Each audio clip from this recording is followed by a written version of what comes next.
Good afternoon, ladies and gentlemen. It is your tired midnight blogger, Bob Blogs, in this case at 9:33 p.m. I am here with Thade Boz. Hello, humans. How are you doing today, sir? What's up, everybody? No, I've had a pretty chill weekend. I know you've been doing some Father's Day celebrating, and that is I've been doing some Father's Day celebrating and setting up a new bedroom in this house for myself. sorry about that. And I didn't realize I had my YouTube thing going as well. Sorry about that. All right, let's say hello to people in the chat and we'll start talking about ancient civilizations. Hello, Matt Cheatwood. We are the product of 10,000 years of agricultural based civilizations. We will struggle to even imagine civilization as it was before. I believe he has gone on to his own stream, but I want to say hello to Putin's cat, who is also here in the chat. S. Jones is here in the chat. I know he is fascinated by ancient civilizations and really anything that's geeky at all. Hello, JPRPH1. Thank you. You're so supportive and helpful. And I think I saw, yes, Moira Kitty. Meow meow to you. And hello, Darth Plato. Arf arf. I think I've said hello to everyone. So, um, what I know that I came across Gobleki Tepi when I was very sick. Matt Cheapwood was actually the one who introduced me to that, and I was fascinated to learn that the site was much older than people thought it was, and it was very interesting and mysterious. What are some kind of introductory things that you can tell us about Göbekli Tepe? Okay, so a while back, I'm not a huge believer in conspiracy theories, but I kind of got into the whole ancient aliens thing and everything, and whereas I think most of those guys are quacks, there's a few things in our ancient history that don't make sense to me, 100%. and and for instance, we've been around as a species for 350,000 years. Okay. And for all of recorded history to be in the last 6 to 8,000 years doesn't make any sense. And I know 40,000 years of that we were fighting the Neanderthals for territory, and we were living in caves and stuff. But I don't think that whole 300,000 years we've been living in caves. Right. So I started like digging into it, and then I started world mythologies have been like a huge thing for me, like different civilizations, mythologies, and stuff. And I got into talking like deep diving into all these mythologies, including, and I don't want to call it mythology for those of you that are religious here, but including like Christianity and Judaism and stuff like that. And a lot of the stories mesh. Yeah. Yeah, they Um, do. like like every civilization on the planet has a great flood myth. Um, every like then you look at stuff like the Book of Enoch, which was taken out of the Bible originally, but it's still in the Ethiopian Orthodox Bible. Correct. Talks about the Watchers that came to Earth, which were some fallen angels, and Mm. how they taught mankind fire. They taught us warfare. They taught us how to make ourselves up, like makeup, and how to dress in finery and stuff like that. But they're not the only ones that talk about it. Like the Sumerians talk about it and how it was the Anunnaki.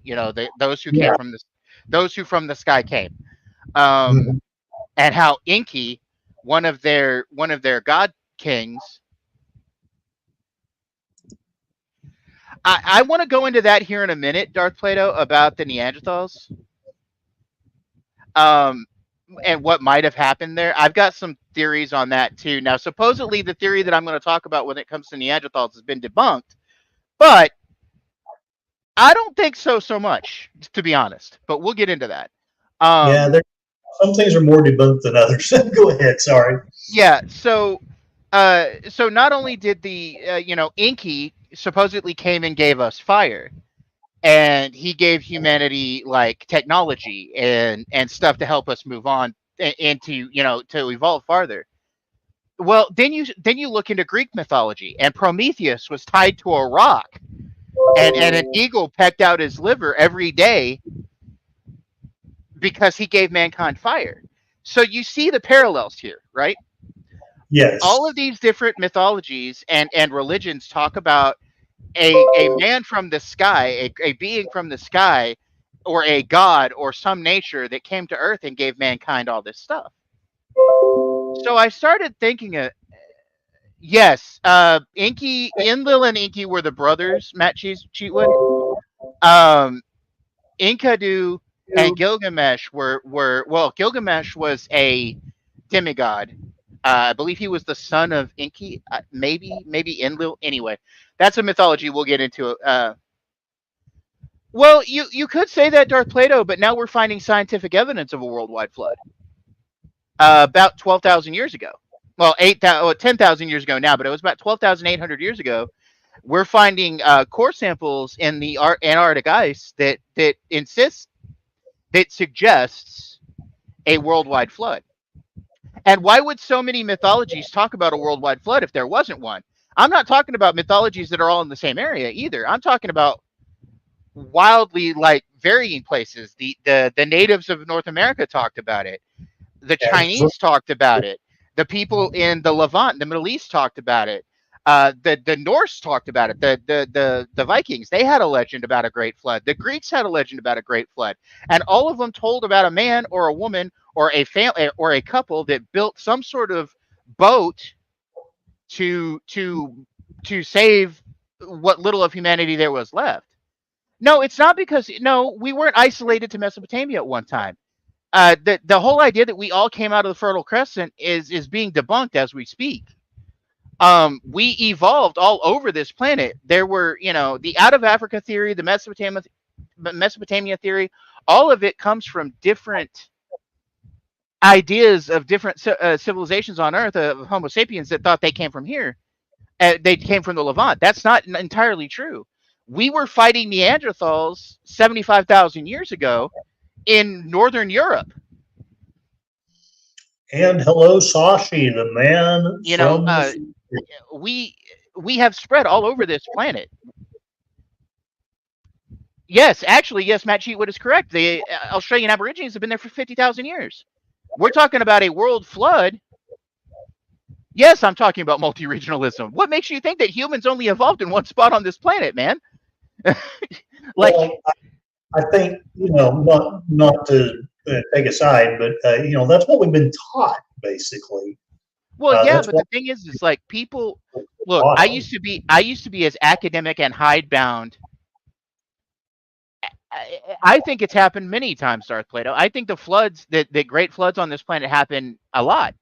I think that there's what I call cyclical cataclysms, things that happen on this planet that happen for natural reasons.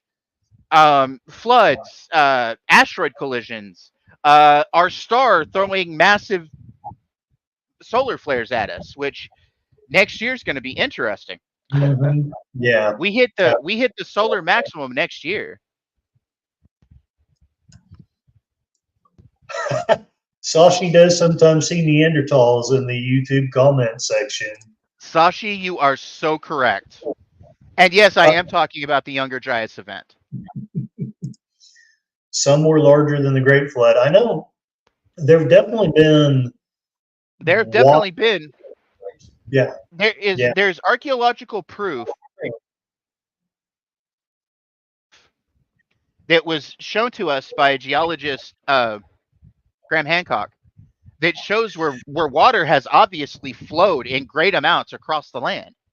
Like there's certain landforms that show you that massive floods have happened.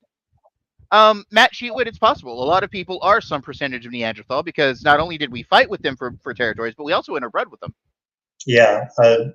If you do a paleo DNA test of yourself, a lot of us have Neanderthal DNA. Like very small percentages. Also, blue eyes most possibly came from Neanderthals. Yeah, and now they're starting to talk about we may possibly have gotten like stuff like diabetes and lupus and stuff like that from Neanderthal blood. Interesting. I wonder if it's something that would have been adaptive for them, but maladaptive to us. That's an It interesting thing to think most about. likely, most likely it was. Most likely they were adapted to it, but we're maladapted to it. Who knows? I mean, I know that all of those things hit us hard. Yeah. Diabetes is really hard on humans. I have lupus, so I know how that is. Sorry about Um, that. yeah, lupus is horrible, man. I live with it every day. But I go yeah. ahead. No. Yeah. I don't doubt that there's some Neanderthals for students. So, did you? Do we want to segue into the topic that you talked about previously, or do we want to go into some of these sites, or maybe look up some other things that relate to what the chat is talking about? What would you like to do next? Well, we're gonna. I'm I'm gonna segue into Göbekli Tepe here, but I'm just prefacing it with some other stuff first. I understand. Okay. Uh, Okay. so I got into all of that by looking into these various things that don't make any sense to me. And then Hmm. I started cross-referencing it with scientific stuff that happened, like the ice core samples, the crater that we found under the Hiawatha Glacier when it melted a bit, Hmm. which possibly could coincide with the Younger Dryas event. The fact that these the Taurid meteor stream is a dangerous thing. And, we see the Taurids every fall, right? Yeah. 100%. And it's suspected that several million years ago, that the Taurids were once a solid comet that was over 100 miles wide, Yeah. I think I've read and that. that Yeah. it shattered, and that we move through the Taurid meteor stream every year. Our planet flies through it because it's just kind of out there floating. It's kind of caught like a gravitic spot in our Hmm. solar system, and we kind of move through it. Okay, so speaking. Okay, so just a little bit on Neanderthals.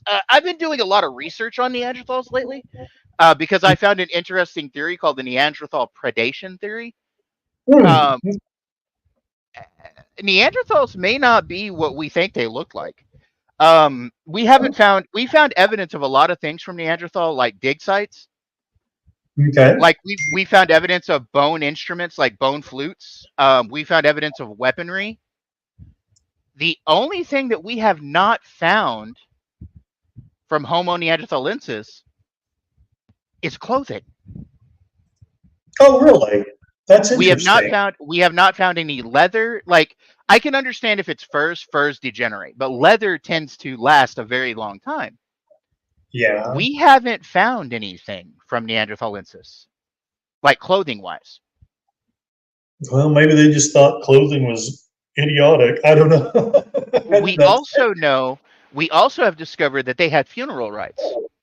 yeah, I know that. I know And they had they may have made music. We know they made art because some of the Lascaux cave paintings are Neanderthal, not Homo sapien. right, right. Um, but what we may have stumbled upon with some of the stuff that we're talking about Neanderthalensis now is that the reason why it didn't wear clothes is that they might have actually had fur. Yeah, They might have been covered in hair. There's also a theory going around right now that they had better eyesight than us, that their brain pans were larger. We know that they were stockier built. We know that they were stronger than us by a damn sight. yeah. And we know that we warred with them for 40,000 years. We warred and bred with them for areas. We warred for like territory. Right. Yeah. So When what you they're got thinking. Go ahead. and you got when you have humans, you generally have more. Right. Uh, Well, that's what they're thinking. The reason why humans are so warlike now is that we learned it from fighting our nearest human relative, where you the got it from Neanderthals. then. That we not only learned it from them, but we had to. It's become part of our DNA now because we had to fight for so long against them to gain territory. Yeah, how long did we fight with the Neanderthals? Nearly 38,000 years. 1,000 years. That's a pretty fair amount of time. And I'm Yeah, trying to remember, when did they go extinct? about 72 or 73,000 years ago, give or Okay. take. So basically, from about 113,000 years ago to They 75. they started on the decline about 115, 113, 115, 110,000 years ago, and they just slowly declined after that. And a lot of what we're thinking is they slowly declined for two reasons. For one, they were losing their territories because of the ice, because of the ice ages. Um, Yeah, that they had to keep moving farther south. Well, that's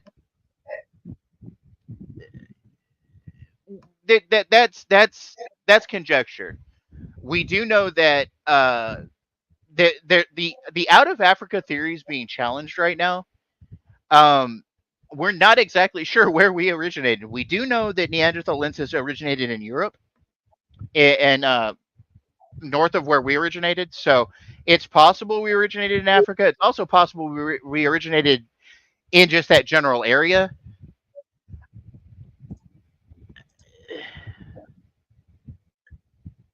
Well, that's the thing. We don't know. We have to dig these sites, and we're finding little things that don't make sense. Again, it's like I said, we've hidden a lot of our history is hidden, and there's a lot of reasons it could be hidden. yeah, that's one of Uh, the most fascinating parts of the Graham Hancock and Randall Carlson interviews with the Joe Rogan guy. well, I think religion has a lot to do with it, but I also think that some of these archaeologists, like mainstream archaeology, I think they get hidebound into their belief systems and they don't want them challenged. Right. Oh, yeah. Yeah, So that's something. anything that comes up that causes you to question, or anybody that says, "Hey, how about we look at this thing here?" and it doesn't fit with what they've learned or what they've always thought was true, they kind of want to shit on it and call it pseudoscience and everything. But now we're starting to find out some of these things they're trying to call pseudoscience may actually have happened. Yeah. And Darth Plato makes a good point. Worldview assumptions shape our storytelling. That's That is 100%. true. That is true.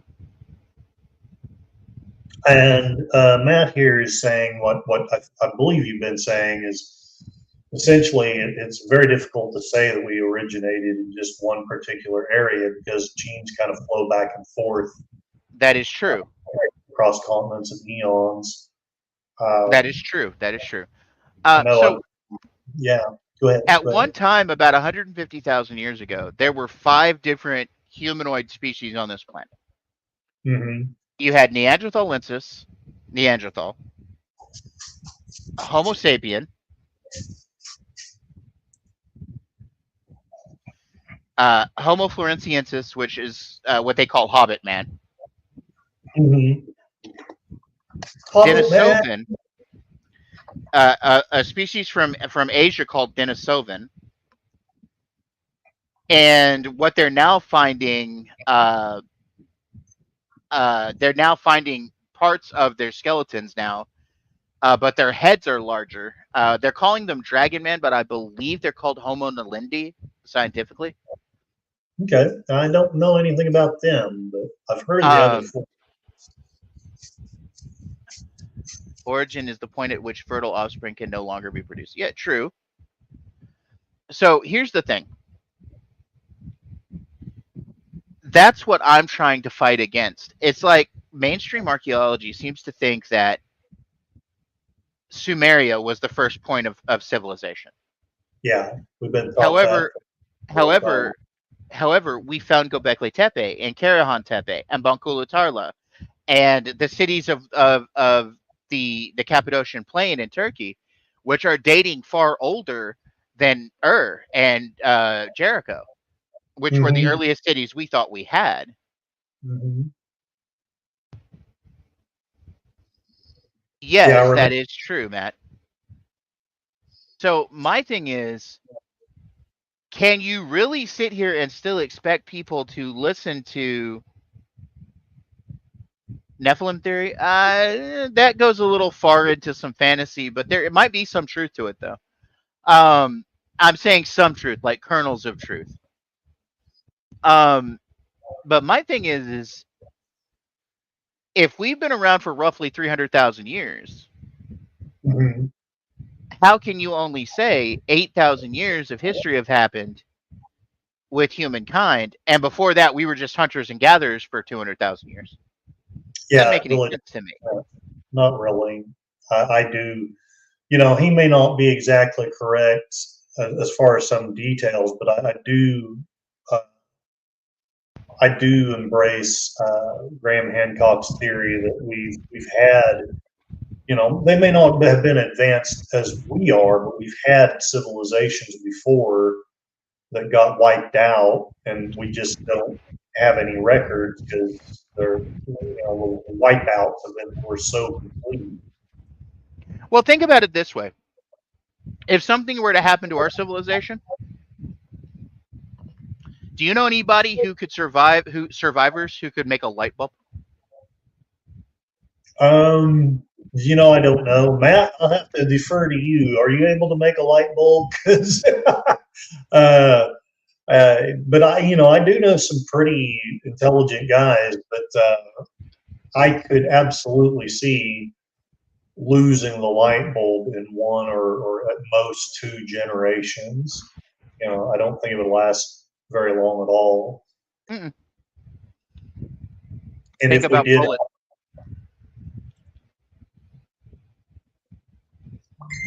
an earlier carbon filament light bulb, perhaps, and yes, Darth Plato, I too break light bulbs.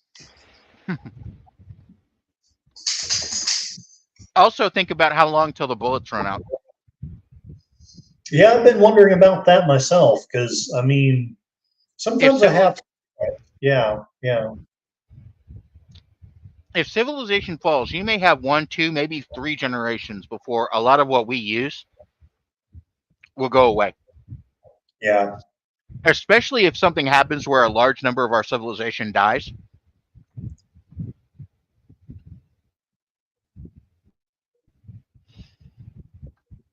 It's a lot of weird stuff to think about. It truly is. I've been thinking more and more because I know people who collect ammo and things, but even the person who I think has the most ammo, maybe they have enough to last their lifetime, but there's not going to be much left when No. they're gone. Still functions in modern firearms, and post-Thera would be a case study for that. Now, I'm not familiar with that term. Forgive my ignorance, but what is post-Thera? Okay, Thera was a volcano on the island of Santorini out in the Mediterranean. Okay. That Yeah. during Minoan times, pre-Greek times, about 4,000 years ago, exploded and collapsed the center of the island. Okay. Yeah. It is now the island of Santorini, but we have found, I believe, I want to say the name of the city that we found that we're excavating on Santorini is, give me a second. And if you want, go ahead and share it, and we can look at it too, if you want. Let me see if I can find it here. Okay. Yes, I completely agree, Sashi. There is a Gunung Padang, I believe, is down there in your area, and it's possibly dating back thousands of years, like 25 to 50,000 years. I know it was the Mycenaeans, but the name of the city, or with the name that they call it, they're calling the excavated city. Give me a second. I get so distracted. No, me too, sadly. Well, I get distracted by the chat. No, me too. Me too. It's one of my. I think it's a strength, but it's also a failing, and sometimes. And I don't know why. Also, people decide that they want to get chatty on my phone when I'm going live. But then, to be fair, I probably should have shared the link to this person, but anyway. While you look that up, I'll go ahead and if you find it, then you find it. And if you don't, I'll have this shared. Okay, here it is. The name of the dig is we're calling it. It's a town. It's a city that was from the time of the Thera eruption. That we're calling it Akrotiri. We're not sure what they called it then. Akrotiri? Akrotiri.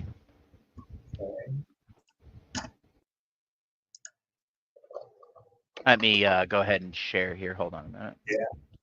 Let me close this down.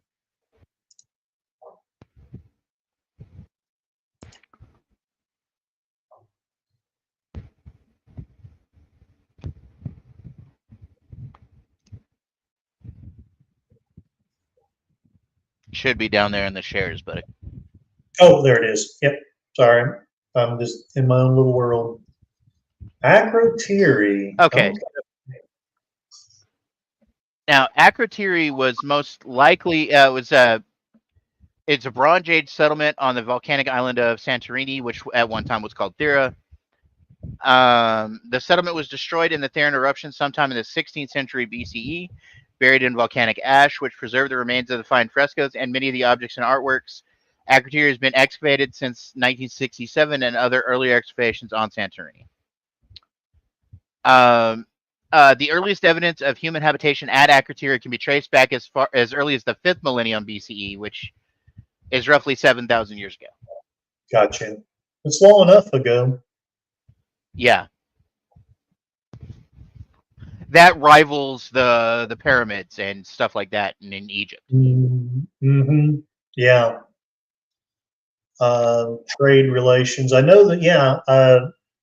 Now that I'm have my mind woke back up to what Thera was, I do remember reading that they had a pretty wide trade network, and then the island blew up. So yep, that is that. 500 years. They had paved streets, an extensive drainage system, which that impressed the heck out of me. Production of high quality pottery and further craft specialization. Nice. I do remember that there were a lot of people, at least in the 70s, that thought that Thera might have been Atlantis. I don't know if people still say that or not, but I know I read that as a child. It's one of the possible sites.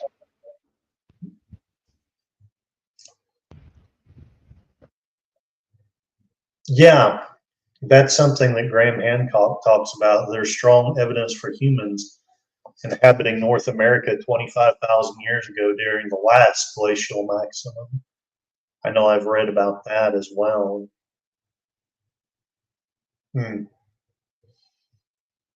So do we want to talk about the Younger Dryas? Do we want to go into Gobleki Tepi? Where would you like to go next?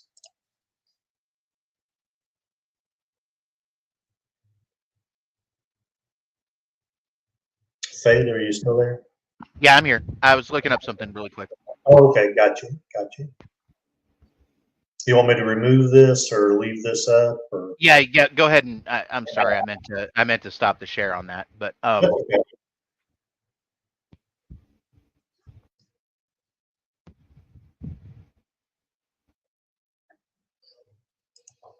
Let's see here. I know Gobleki Tepi is short for Potbelly Hill. I've always thought that was interesting. Yeah, it's because it looked like an old man laying on his side with a pot belly. It's a Neolithic archaeological site in the southeastern Anatolia region of Turkey. And I guess that's an entire culture that was there. It's not just a simple site. The settlement was inhabited from 9,500 to at least 8,000 BCE during the pre-pottery Neolithic. It's famous for large circular structures that contain massive stone pillars, among the world's oldest known megaliths. Many of these pillars are decorated with anthropomorphic details, clothing, sculptural reliefs of wild animals, providing archaeologists rare insights into prehistoric religion and the particular iconography of the period. The 50-foot, 20-acre tell is densely covered with ancient domestic structures and other small buildings, quarries, and stone-cut cisterns from the Neolithic, as well as some traces of activity from later periods. That's fascinating. I would love to go there. Matt Cheatwood says these were only found in 2009. Oh, yeah, you're talking about the North American humans from 25,000 years ago, and he's sharing a link. Let's see if I'm smart enough to get that link to, but probably not. I'll have to go into. Okay, I can't find the name of the site, but down there in Texas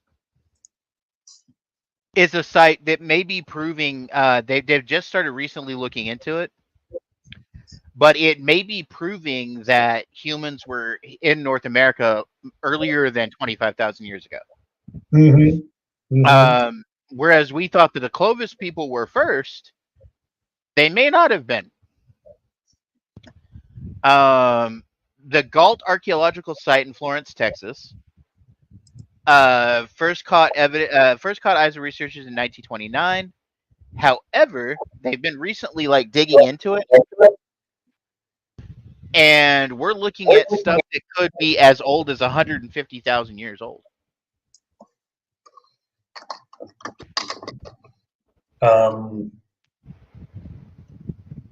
Humans in America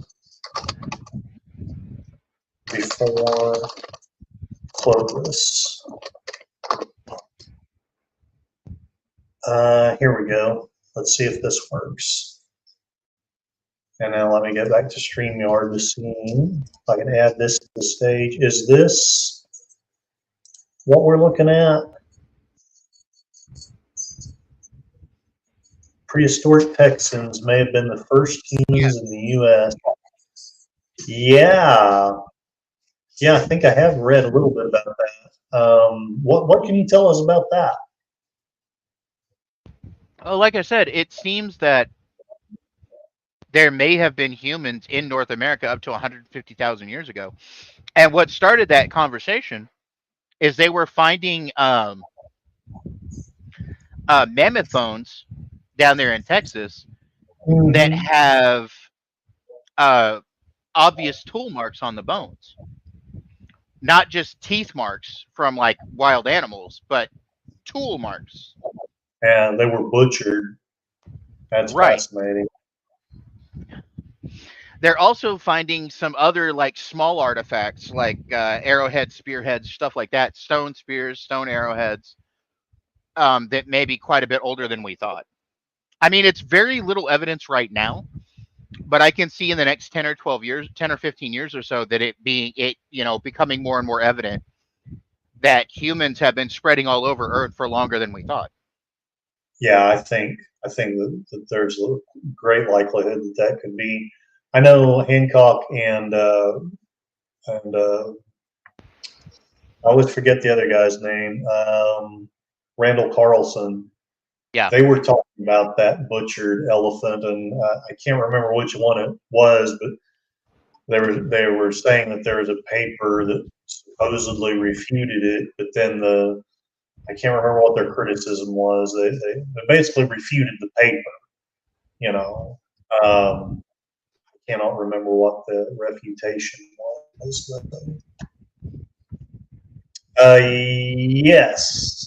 Yes, that's exactly what I'm talking about. Is that site in San Diego? Let's see. All right.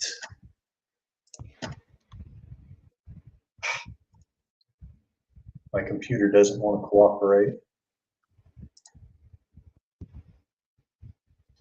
All right. Let me stop sharing that one, and I'll share the other one. While you're doing that, I'm going to take a couple of munches off my pizza. Hold on. That sounds good. Let's see.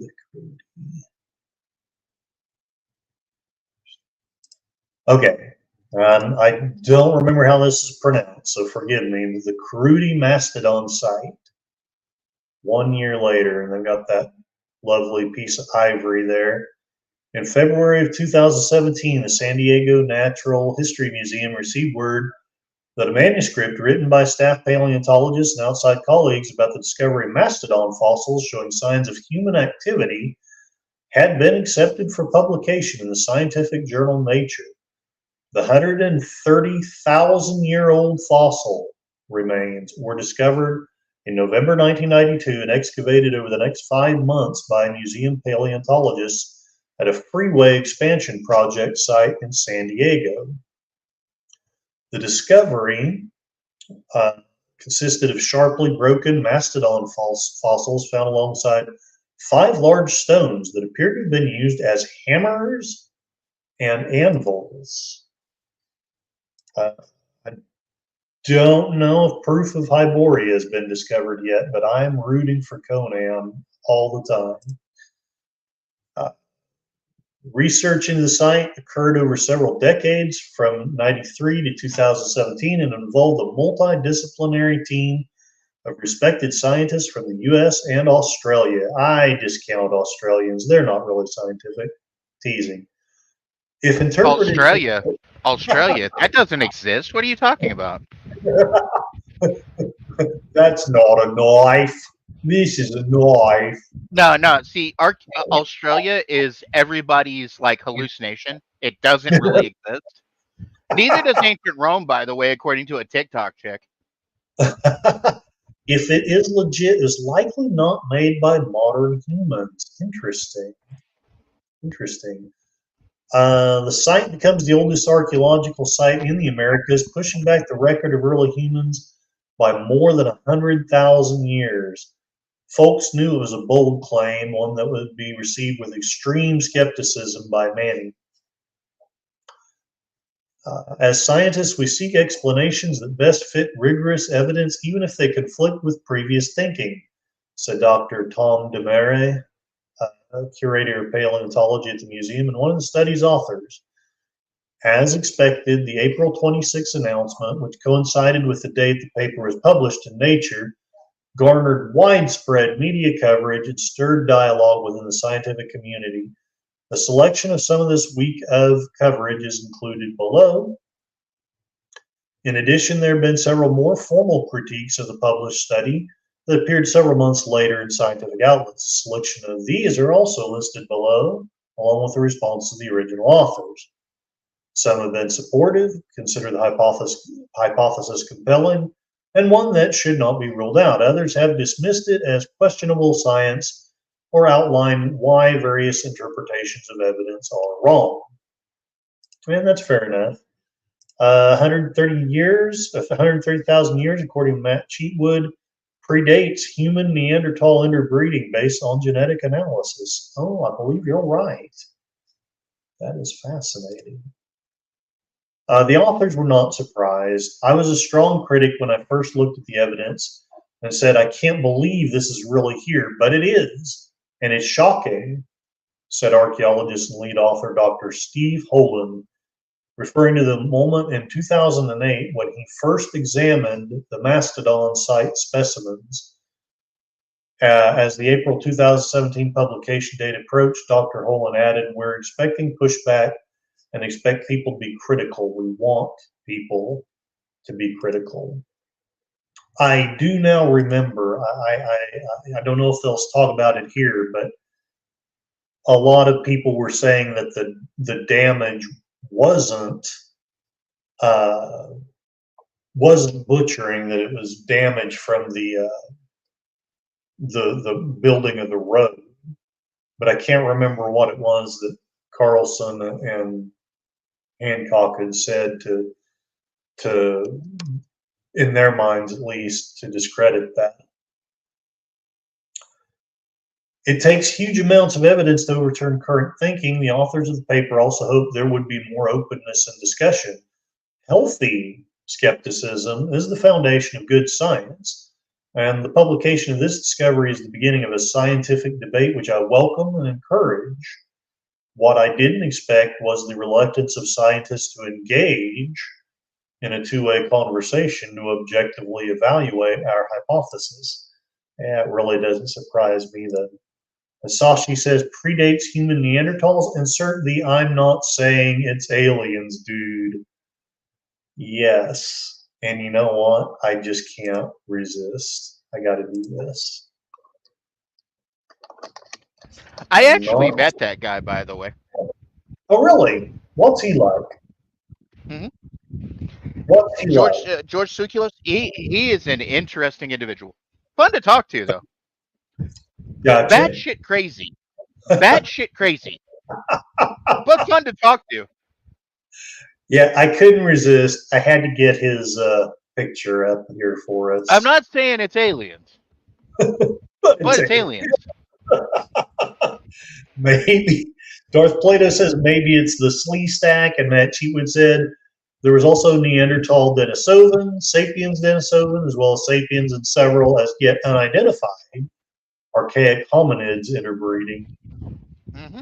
Well, you know, some people just like them hairy women. Um, let's see. What would y'all like me to look up next? This thing keeps spinning. I'm going to shut it down because it's distracting me too much. Um, how about, do we want to go to that Archaeology magazine article, or did you have other things you wanted to talk about as far as Gobleki Tepi? Let's go to that Archaeology magazine article. All right, let's see what it has to say. And just interject whenever I start getting boring. Okay, so more than 20 light-colored limestone structures climb the hill of Gobleki Tepe, 45-foot high rise on a rolling plateau in southeastern Turkey. Some of these structures are round or oval spaces enclosed by sturdy walls. Many of them have large T-shaped pillars standing just off center in the middle and around the edges. The smallest of the buildings is 20 feet across, with buildings 10 feet high. Um, when archaeologists first began excavating on this Turkish hilltop 25 years ago, Building D and the other structures they discovered struck them as unusual, perhaps even unique. By comparing the tools found scattered amid the site's rubble to similar artifacts known from other sites, researchers determined that the largest circles were at least 11,000 years old, and perhaps even older. This made them the earliest known monumental structures, at least at that time, built by human hands. In 2006, after a decade of work at Gobleki Tepe, a team led by German Archaeological Institute archaeologist Klaus Schmidt, which I always want to mix him up with Klaus Schwab, but that's neither here nor there. He reached a stunning conclusion. The buildings and their multi-ton pillars, along with smaller rectangular structures higher on the slope of the hill, were monumental communal buildings erected by people at a time before they had established permanent settlements, engaged in agriculture, or bred domesticated animals. Schmidt did not believe that anyone had ever lived at the site. He suggested that in the Neolithic period between 9500 and 8200 BC, bands of nomads had come together regularly to set up stone circles and carved pillars, and then deliberately covered them up with rocks, gravel, and other rubble. Yeah, I believe that about as much as I believe a hole in my own head. Yeah, well, yeah, go ahead. So I want everybody to understand when they say 11,000 years, I want you to grok that idea just really quick. You realize we are closer in history to the building of the pyramids Mm-hmm. than we are to the building of this site.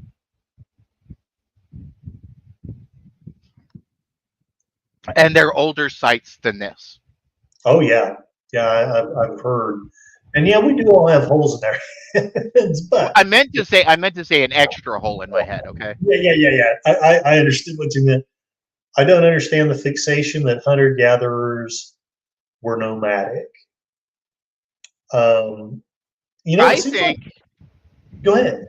I think that they weren't nomadic. I think that they were able to build cities, and that they might have traveled outside of those little not like cities. I'm not like talking about like cities like today, but I'm talking about like little civilization points, like Bengkulu Tarla or Karahan Tepe Mm-hmm.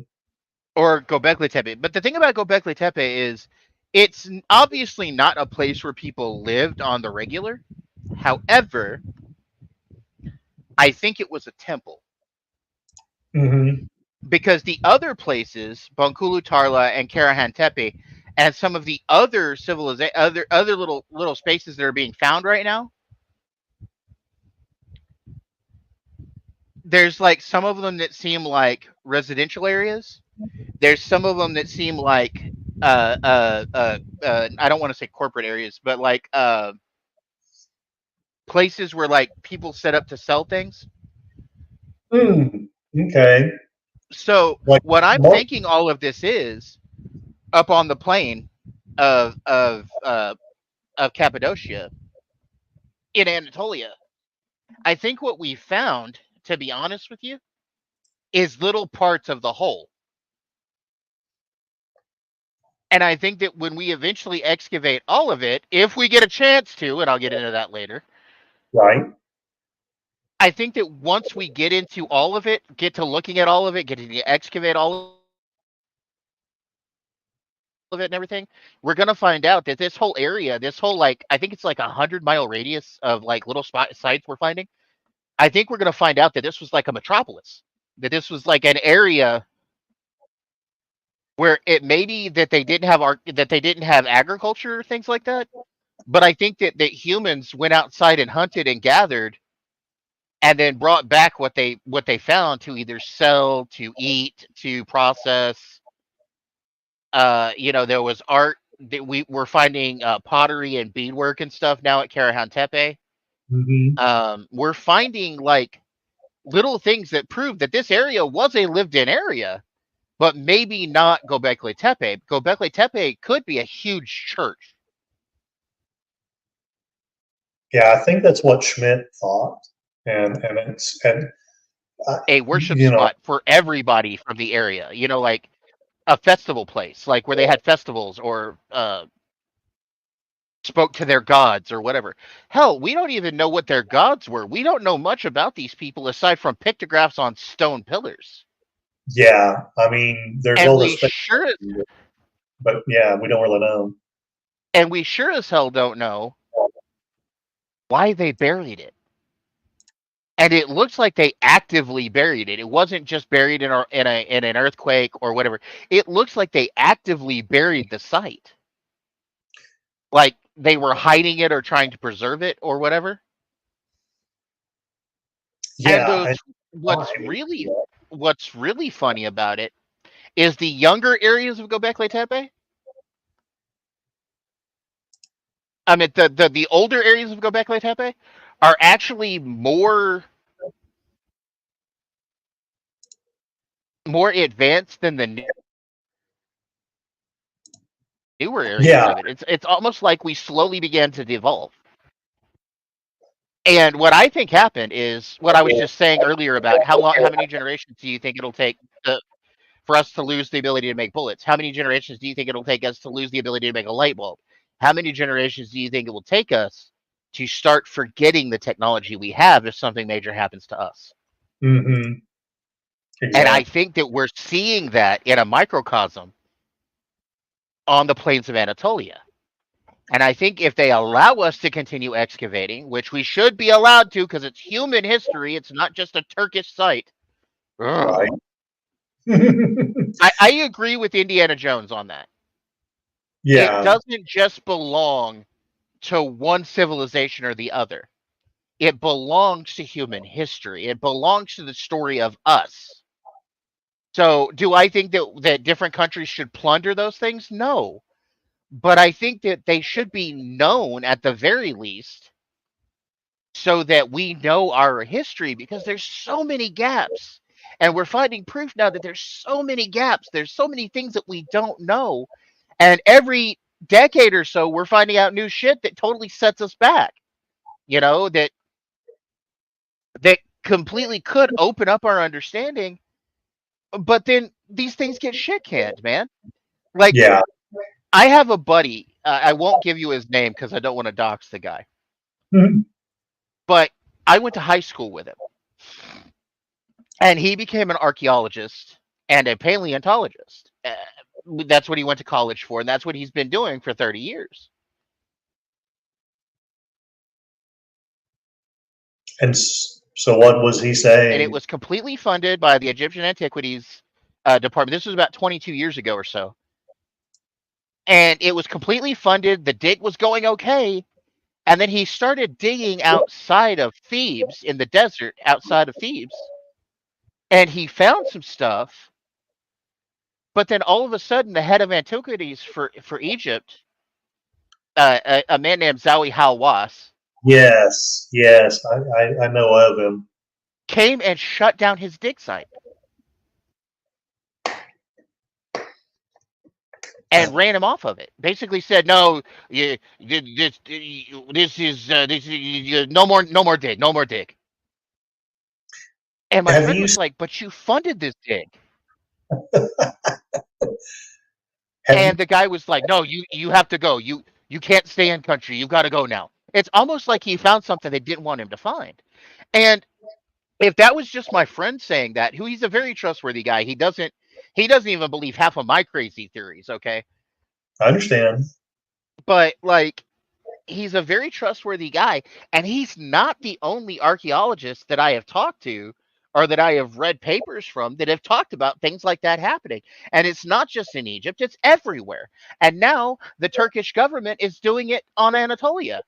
They're stopping the digs. Yeah, Um, go and ahead. somehow, some way, the WEF is a part of it.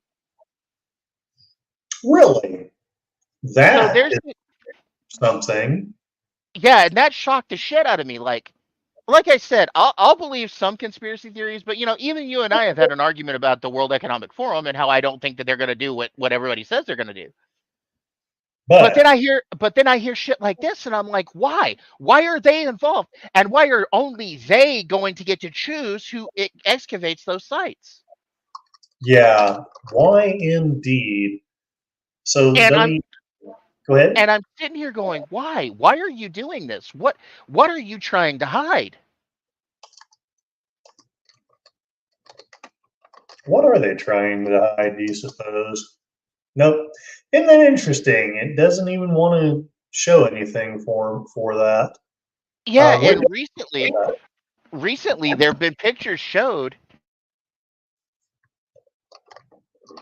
where like they've done pictures like side by side of how it looked in 1996, how the area looked from the sky. And now there's two orchards of trees planted on the hilltop. First of all, that's insane to me. Why would you plant trees that could have destructive roots that would destroy the site that you've not excavated? well, And two, if you plant these trees there, are you planting them over a certain area because you don't want people to go down there? Because if the WEF gives the ability to excavate, you're going to have to remove those trees to get at what's under them. And why I say that is because only 25% or so of Göbekli Tepe has been excavated. yeah, They've done sonar the sonar devices to look under the run them around the area. There's like more of those circular meeting sites with the stone pillars in them. Why are you planting trees in that area? It doesn't make any sense to me. yeah. Here's the image right here. That's crazy. Unless you're just intent on preventing digging. Are any of these orchards on top of that? They've been digging it. Yeah, that picture right there. The one on the very, well, to me it's the right hand side of the screen. That picture right there. I mean, like, old picture, current picture, and there's two. Like, why would you plant those trees on this area? I don't That get is it. a question. That is an interesting question. Why would you? Let's see. I'm trying to Matt share. Cheatwood also says that they have built concrete roads over the site. Like, this doesn't make any sense to me. They haven't finished excavating this hilltop, and we know there's more under it.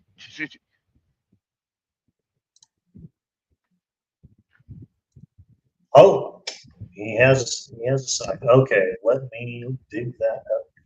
I don't want to remove him. I want to click on his link. Jeez. Okay, so do we want to take the time to look at this video about something going on at Gobleki Tepi, or maybe look at it for a minute or so before YouTube kicks us off? Let's look at whatever he sent. Let's look whatever he sent. Look at whatever he sent us, because I've got another video we're going to tear apart here in a minute too. Okay, okay, cool. If I'm smart enough to find it, this is, you won't believe that disturbing. What would that be? An update. Okay. I'm getting to have too many tabs open. You won't believe. All right. Oh, Bright Insight. This is the guy who was going to tear apart his video. Oh, okay. Well, let's. And I'll have to stop it every minute, or YouTube will like destroy me. It appears. But, go ahead. It appears that Matt Cheatwood and I are on the same mental level. The more you talk, I mean, he's a very intelligent person. I love. Oh, I appreciate it. I love seeing him in the chat. I appreciate it very much. There's a lot of intelligent people who have come onto our channels, and that's they seem to like to hear me talk, and I don't understand why. Well, you know, everybody's got their tastes. All right, let's see what this guy's got to say. Do you think there's a part that's more interesting than another, or should I just go ahead and run it? I don't think. First of all, I don't think that Bright Insight here would bother. Like, he wants this story to get out, so I don't think he's going to strike this, especially since you're not monetized. So go ahead and we'll play parts of this. So go ahead and let him talk. Let him do his preamble, and then I'll tell you where to skip to if I can remember the parts. All right, sounds good. Sounds good. If it'll play. Involving the world's oldest, largest. Oh, pause for a second. Pause for a second. Yes. I just want to give a little background on this guy. This guy was a U.S. Army, a U.S. military veteran. He was in Iraq and I believe Afghanistan at one point.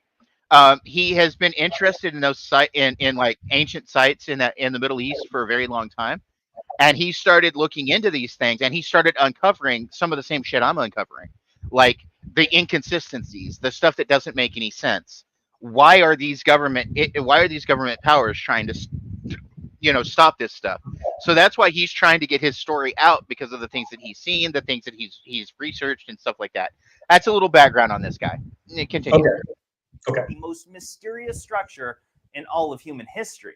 In fact, what I recently learned is almost unbelievable. Now, let me first say that I imagine by now that we are all familiar with the truly extraordinary site of Göbekli Tepe, located in Turkey. Dated at approximately 11,600 years old, it is by far the oldest megalithic site found anywhere on Earth. In fact, it's nearly 7,000 years older than the already mysterious site of Stonehenge. And not only that, Göbekli Tepe is a whopping 50 times. And there's the trees again. Larger than Stonehenge itself, as it covers an area of approximately 22 acres. In fact, to put its size into perspective, that's equivalent to 90 football fields combined. And besides the fact that it is the oldest, largest megalithic site on Earth, it is arguably the most mysterious, as it is the very definition of prehistoric, in that we have absolutely no idea who built it, how, or even precisely when. All we know is that it was buried approximately 11,600 years ago, and possibly intentionally, leading many to theorize that it could be a time capsule of some kind.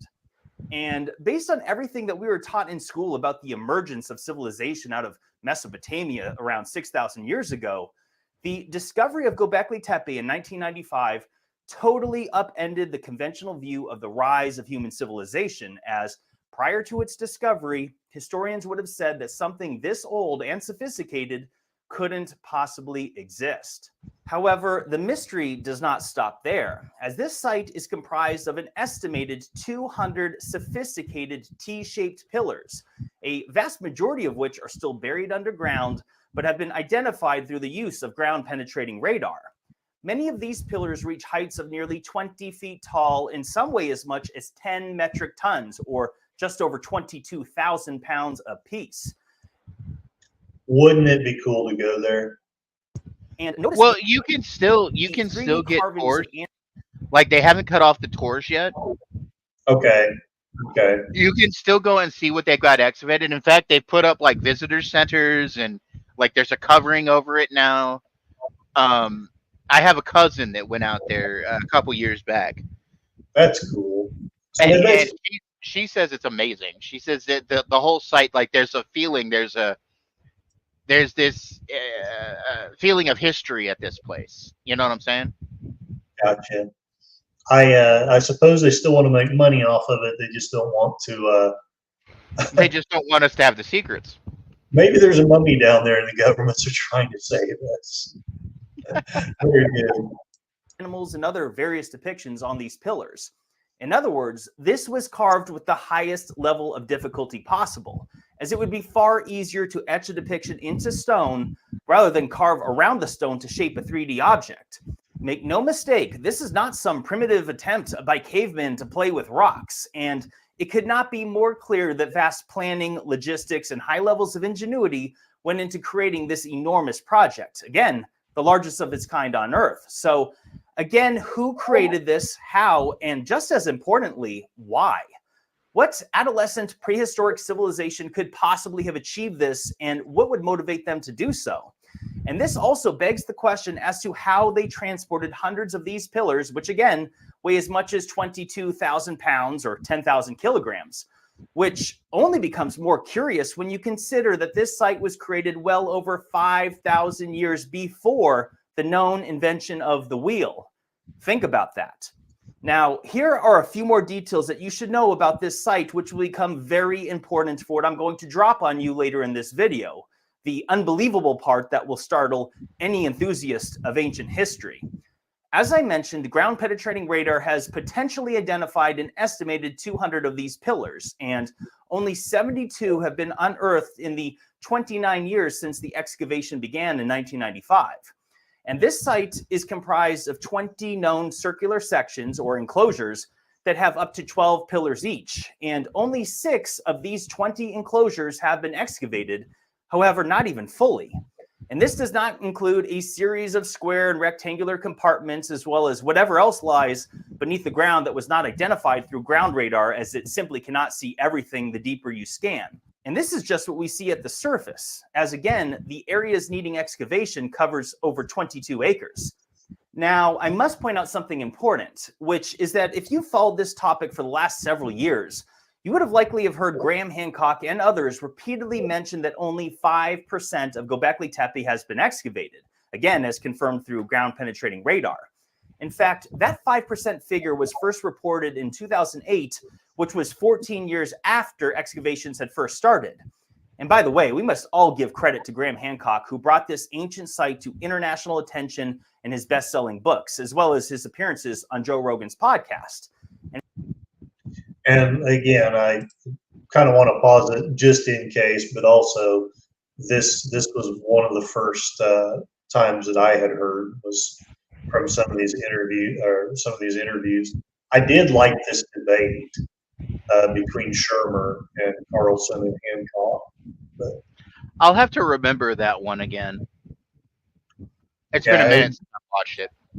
Yeah, I hear you. But basically, it's not so much that Sherman ate crow, but he was, 2-1. So to be fair, it's a little easier, but it seemed like a mainly even-handed debate between the two.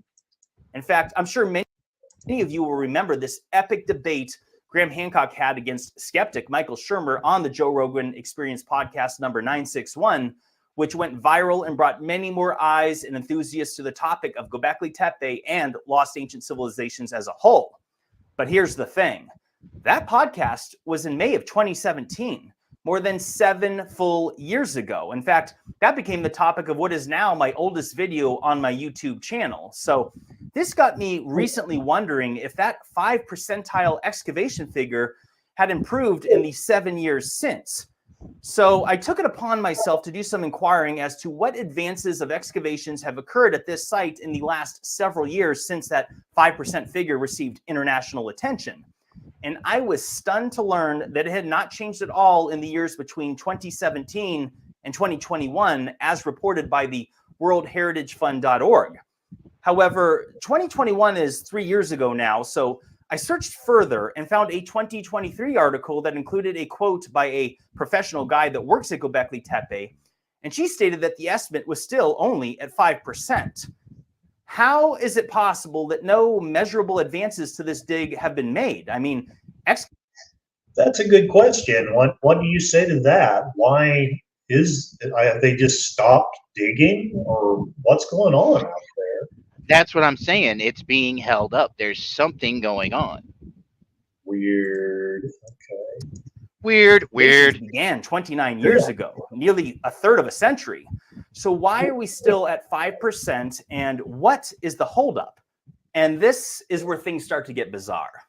While doing my investigations into this matter, author Hugh Newman, who recently visited Göbekli Tepe and corroborated the same thing involving that 5% figure, well, he also said something that stood out to me, where he stated that in the context of future large-scale excavations at Göbekli Tepe, the consensus was that that site might be left for, and I quote, future generations, as there would be more focus placed on excavations at the neighboring site of Karen Tepe, which, by the way, is an incredible site in itself. But wait a second. What do you mean Göbekli Tepe will be left for future generations? That statement took me aback, so I took it upon myself to look into his claims on the matter and was blown away at what I found. The powers that be have chosen to pass on the full excavations to future generations and have chosen to focus on preserving the site and establishing tourism infrastructure there. So upon learning that, this led me down the path of trying to...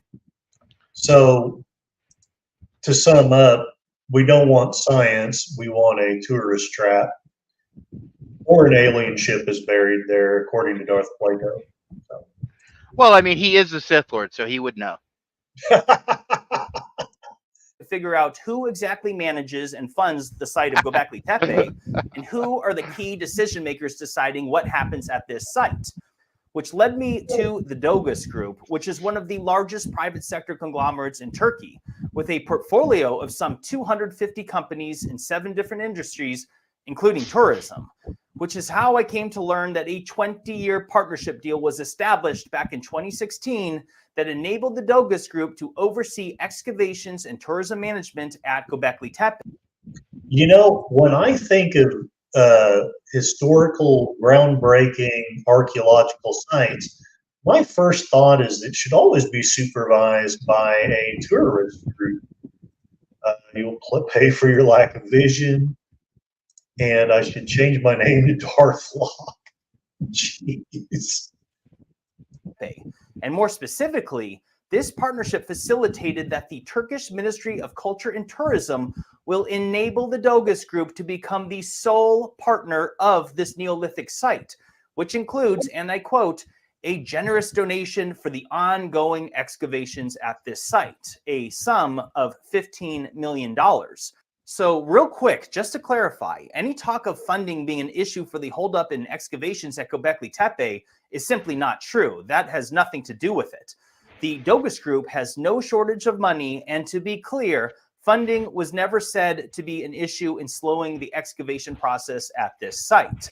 So funding aside, the part that I'm going to show you now is the part that's not only disturbing, but practically unbelievable. yet it's managed to hide in plain sight for the last few years. But real quick, let me take this moment to share the sponsor of this video.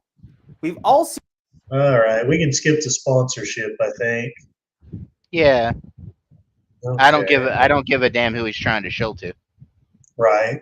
I don't blame him, but oh look, man, get your bag any way you got to. But yeah. I don't care who he's shilling to. Right. So get this. The 20-year partnership was done by members of the World Economic Forum back in 2018. Yes, you read that right. The tentacles of the WEF has seemingly infiltrated the world's oldest and most mysterious structure in all of human history.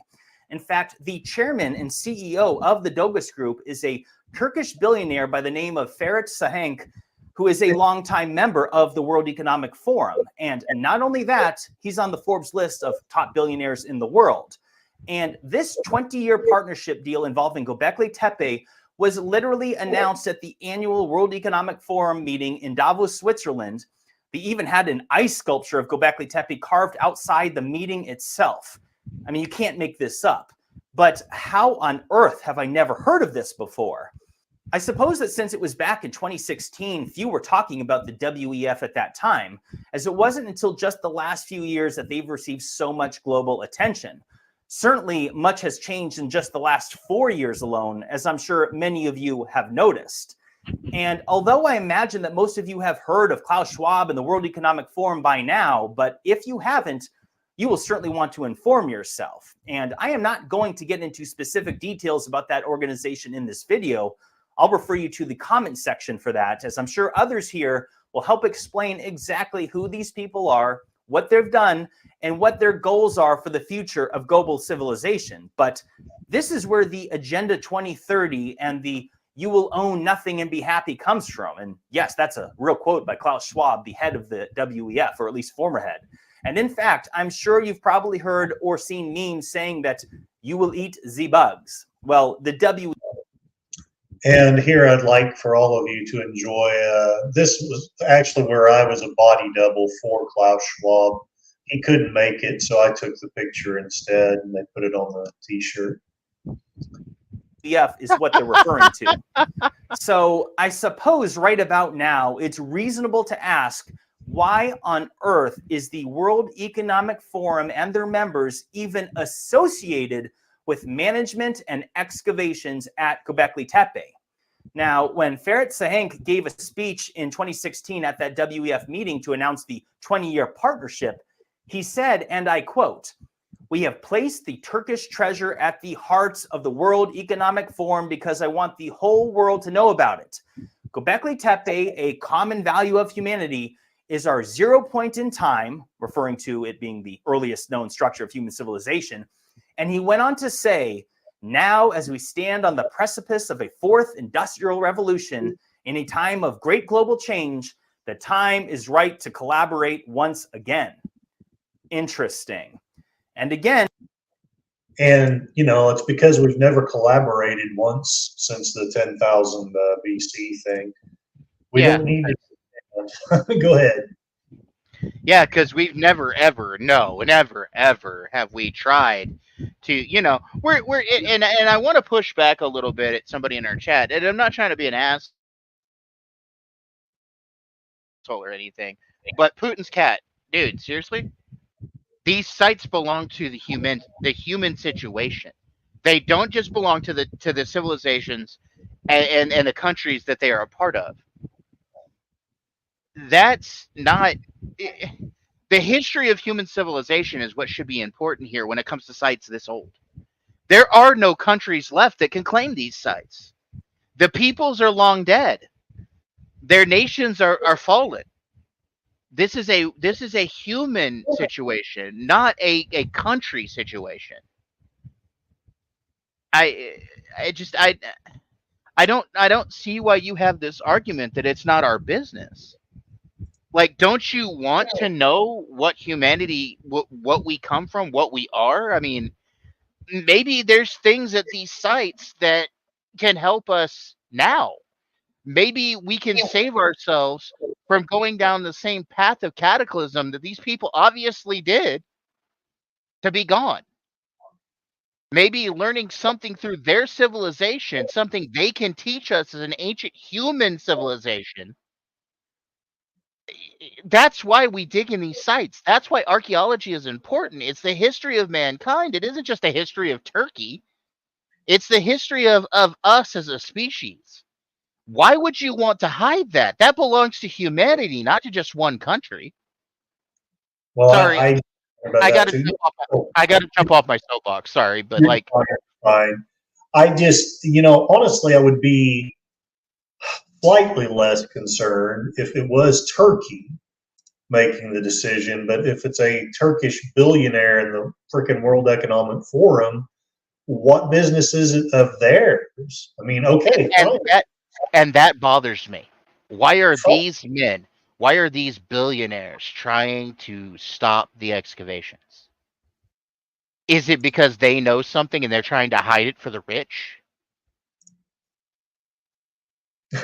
Matt Cheatwood, I like that. Good point. Get land and become self-sufficient, 100%. And I do appreciate your support, Putin's Cat. I don't want you to think that I'm just poo-pooing the things that you're saying. Your points are valid too, with respect to everyone else.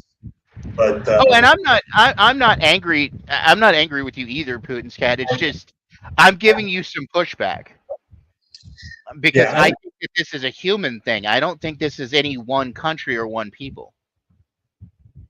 The fact that Turkey is in control here, and maybe it's too soon in the video and the debate to say this, but it goes back to the point I was making. If it was Turkey making this decision, I would still be upset, but I would probably just say, well, it's Turkish land. They can do what they want. But World Economic Forum and this billionaire, I mean, really, what business is it of theirs? Some of us already have our own land, Putin's Cat. Yeah. Also, so expose them if I want. This isn't about exposing these people. This is about simply pushing back against them to say, hey, stop hiding these sites. Let us look. Let us excavate. It has nothing to do with exposing these people. I don't want to ruin these people. I mean, unless they attack humanity. Right. Do we want to continue with the video? I'm questioning, why are you hiding? I'm just questioning, why do we have to stop the excavations? Yes, I have my own home. Yes, it's my brother's home, but it's also partially mine because I'm helping him rebuild it. What's your point? I'm not understanding your question here, Putin's Cat. Right. Continue on with the video, Curtis. I'm sure he'll pop up soon. Yeah, it's all good. I'll play until you've got a good point or until I've got a good point, and there will be. And that was way back in the beginning of 2016. So let me now share with you what has taken place in the 8 years since, as I am getting to what is arguably the most important part of this video and something that will surely disturb all of us. As was described in their agenda, the first steps involved in the 20-year partnership was setting up the infrastructure for tourism and preservation, which included protective roofs in order to prevent weather and the elements from affecting this now exposed site. However, notice that the very foundation and support beams of this roof is comprised of, what it's comprised of is literally stabbing into the ruins itself. But more than that, notice in these various images, including different angles around the site, clearly show that the permanent viewing platform is not only obstructing the view of different parts of the site, which is a bit ironic, but more importantly, it is quite literally impeding the site from being fully excavated, as it's sitting directly on top of portions of the site that have not yet been dug. In fact, observe the walkway that surrounds the entire area, and notice that it's covering areas which still contain buried ruins, which we know from previous use of ground-penetrating radar scans. And by the way, here's a question. When exactly were these two orchards of trees, which are located in the midst of ruins of Gobleki Tepi, when were they planted? Because I found an aerial photograph from 2004 And as you can see, these two sets of orchards were not there at this time as compared to a more recent photo. Do any ancient ruins lie underneath these orchards? I mean, that is a sincere question, as I do not know if that is the case or not. However, considering we're talking about a total excavation area that's as large as 90 football fields, it would seem that these two sets of roofs and walkways that surround them clearly only make up a small fraction of that 22 acres. And speaking of walkways, it's worth mentioning that there are a total of 900 meters of walkways that were constructed here after this partnership began. And not to mention the roads that were literally built on top of, and in fact, even destroyed ruins at this site. And yet, nothing wrong with destroying priceless ancient artifacts. Not at all. Home and several acres here. Not relevant though. Yeah. Okay. Get this, the wife of the late archaeologist Klaus Schmidt, who was the prestigious German professor who first began excavations at Göbekli Tepe until he unfortunately passed away in 2014, but his widow was an archaeologist herself, and she was invited to tour the new facilities at Göbekli Tepe in 2018. And what she witnessed upset her deeply and ended up garnering worldwide outrage when it was reported. When Mrs. Schmidt visited Göbekli Tepe, she was mortified to see that the use of heavy equipment and asphalt roads and concrete sidewalks had destroyed parts of this ancient site. She was even quoted as saying, "They call it a road, I call it destruction," or the other way around, and went on to say that they are doing everything in a rush that Klaus did not want, as he knew it would destroy Göbekli Tepe, and that she cannot begin to explain the extent of the destruction which she witnessed that morning. She said, and I quote, "My sorrow is hard to articulate. Every time I visit there, I see another fragmentation coming to light." And went on to say that as part of the construction of a protective roof, parts of the wooden walkway have been removed on the assumption that they would be put back later. However, now they are building a permanent concrete walkway instead, she said. And she took it upon herself to share photos on her Instagram of what had taken place. And thankfully, public outrage ensued as these photos circulated the internet, causing massive controversy, which led the Ministry of Culture and Tourism to issue a statement saying that, quote, only construction equipment was used there, and went on to outright deny that concrete or asphalt was used there. Gee, that sure looks like concrete to me, wouldn't you say? But to make it worse, the ministry doubled down on their claims, saying that the allegations made by Mrs. Schmidt were, quote, baseless and unscientific, and they strongly denied that any historical assets had been damaged. But again, Mrs. Schmidt is an archaeologist herself who worked at Göbekli Tepe alongside her husband. So that's totally insulting to her intelligence to deny what she had saw there with her own eyes. And the reality is that the evidence is there for all of us to see now. For example, as I mentioned a moment ago, 900 meters of concrete walkway were installed, and the foundation underneath it was layered with approximately 1 foot of stones, and then mortar was added under the curbs. Again, over areas of Göbekli Tepe, which have relics that have not even been excavated. So consider the reality that these roads and walkways are now a total barrier from preventing excavations that could otherwise happen. Think about it. They would have to dig up all those roads, the rock, the asphalt, concrete walkways, as well as remove the infrastructure of the protective roofs themselves to make a full excavation of Göbekli Tepe even possible. In other words, they clearly have no intention to do so for the foreseeable future, as we can all see. And let's not forget that they told us directly that they are not going to fully excavate this site. Remember, they are leaving it for, quote, future generations. And although there are still archaeologists working on the site of Göbekli Tepe today, I'm not saying that there are 0 excavations taking place. However, the scope is incredibly limited, hence why that 5% figure is more or less the same. The reality is that any meaningful large-scale dig of the remaining 14 circular enclosures that hold up a majority of the potentially 128 remaining pillars that remain hidden underground is currently at an indefinite standstill. Let that sink in. It seems to me that since the tentacles of the WEF infiltrated excavation management of Göbekli Tepe in 2016, that ever constant 5% figure I discussed earlier seems directly related. And again, members of the WEF are the ones making decisions here. If they wanted to dig it up, they would. They could move the viewing platforms further away. They could do anything they want. They have literally billions of dollars at their disposal and the decision-making power along with it. I pause it here, one, to keep YouTube happy, but also I wrote a post about the World Economic Forum and the money behind the corporations that hold it up is just baffling. It is.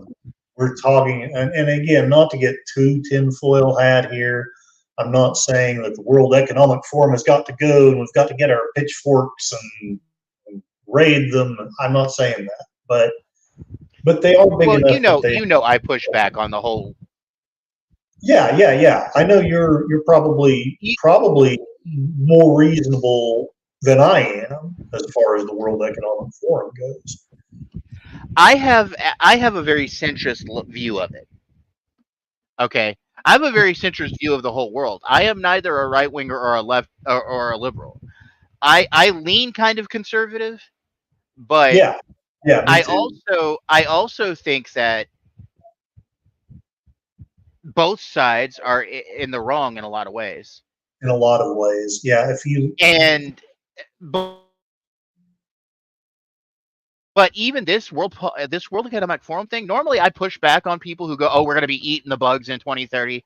I push back on that. But that being said, I don't like it. I don't like when they involve themselves in archaeological dig sites. This is an academic thing. This has nothing to do with politics. Well, or at least it shouldn't have anything to do with politics. It should. And like I say, if this was the Turkish government itself, I would still be upset, but it wouldn't upset me as much. And Stacy S. Jones, I'll agree, political opinions are an in-dimensional space. That is so true. Let's go ahead and finish this thing. And in fact, I don't normally come to Curtis's channel to get political. In fact, I'm probably one of the more apolitical YouTubers you'll ever meet. Yeah.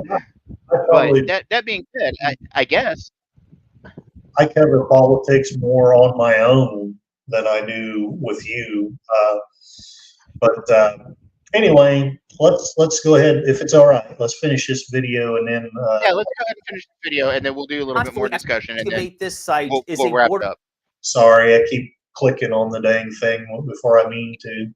You're fine. I'm just saying, like, let's do a little bit more listening to this video, and then we'll wrap up, and then move on for the evening. There we go. All right. Borderline crime against humanity. In fact, it's totally inexcusable. All of the estimated 200 pillars need to be exhumed and studied. All people of Earth have a right to know as much as possible about the origins of mankind, especially considering how much of a mystery our lost past actually is. And these pillars are telling us a story. That is clear from the relatively few that have been excavated thus far. And who knows what answers are waiting to be discovered on the well over 100 pillars that remain hidden within the Earth. Hidden answers of which could explain key information about our true ancient past. Which, by the way, that reminds me, let's not forget about the fascinating and very important detail involving the similarities of certain aspects of this site, which we've seen in other places around the world, such as the so-called handbags, which have been compared to the Sumerians of ancient Iraq 6,000 years later, but even more fascinating compared to ones found all the way over in ancient Mexico. This is, of course, highly debated, but something that many consider to be potential evidence of a lost ancient global connection that is simply not supposed to have been possible. And while I'm at it, there are other similarities involving the placement of the hands in front of the pillars at Gobleki Tepi when compared to statues in Bolivia and South America, the Moai statues in Easter Island, and even as far away as Indonesia. This could, of course, be a coincidence, but the placement of the hands at the front is something that's particularly unique. Like I always say, look and think for yourself.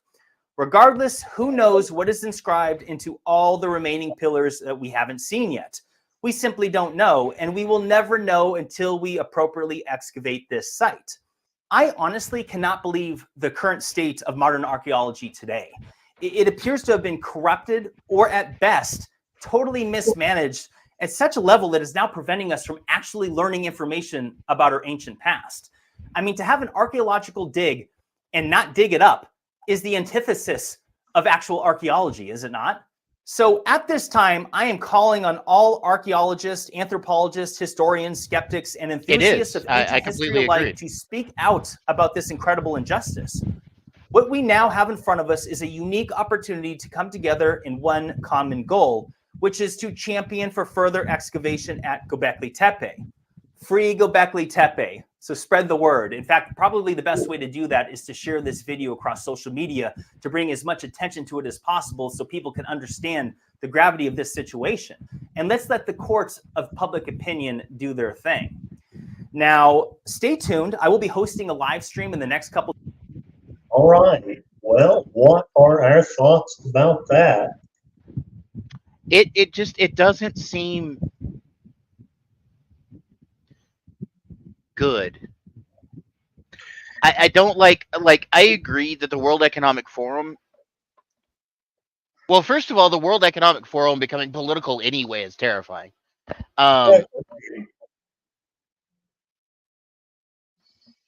They should just be concerning themselves with finance. Always remember, when you play the Game of Thrones, you end up dead. And anytime you mix a bunch of billionaires controlling politics and then trying to cover up these sites or the other weird clandestine things they do, it makes us little people go, that's not good. You know? Yeah. And it makes us little people think, well, fuck. What do we got to worry about? You know, what are these guys doing behind the scenes? Do they know what's coming for us? Do they have some inkling? Are they hiding these things because they found proof of what's going on, but they're not going to tell the rest of us so they can save themselves? I mean, there's a whole lot of things you've got to look at when it comes to sites like this and them wanting to bury the excavations.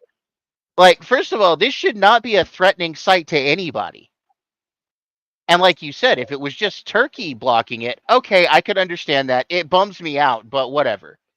But when you got guys like the WEF coming in and these millionaire groups, and these billionaire groups and shit like that, I don't like that.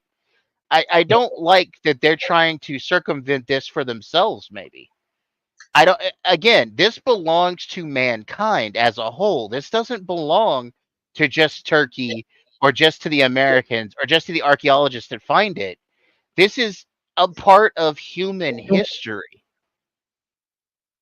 Yeah, and I think that belongs to mankind. I don't think that belongs to just a handful of people. I know I've had this talk a little bit with some of my friends. I wouldn't, like I said, I wouldn't do away with the World Economic Forum or what have you, but when it comes to the thought that they might be trying to make a one world government, I would be okay with a one world government as long as we're all still free in it. And I suspect that we won't be. And that is what scares me. That's,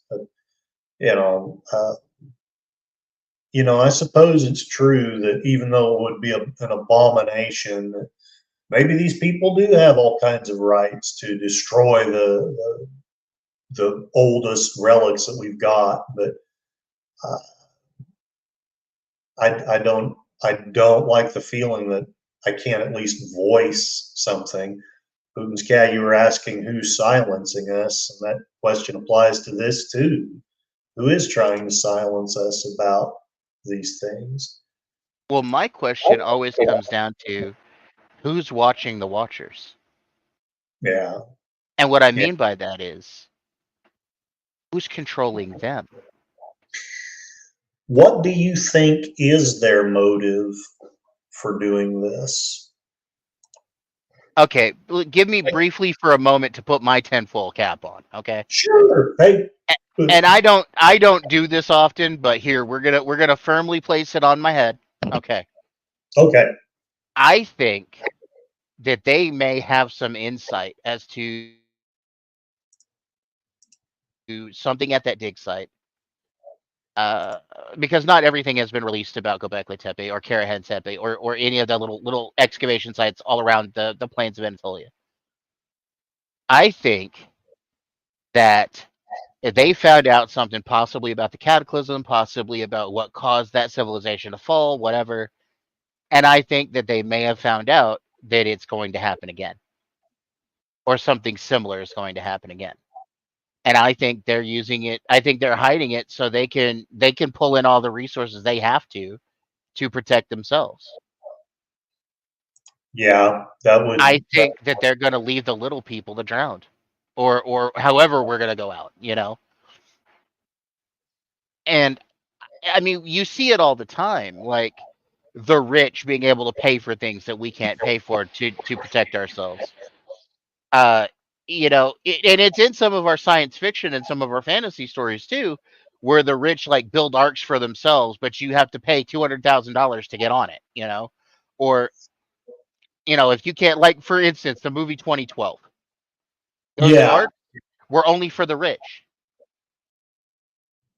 yeah, yeah. and that terrifies me that could possibly happen. Hey, look, I don't expect to be saved when the cataclysm happens. I don't think I ever will be because I think I'd be a detriment to whoever survives after that with my health problems. But I think that we should at least have the choice to save ourselves. And if you take away that ability to do that, if you take away our early warning system to where we don't know it's coming, that's bad. And I don't like that. Now, that's my 2 cents on that. So I'm gonna take off my foil hat Okay. and I'm gonna We're- set it over. I'm gonna set it over on the desk beside me. And one of these days, Curtis, when I've got an actual good room and set up behind me and everything, when I yeah, start being on screen for these things, I swear I'm gonna make a tinfoil hat for some of our conversations. we definitely need some tinfoil hat things.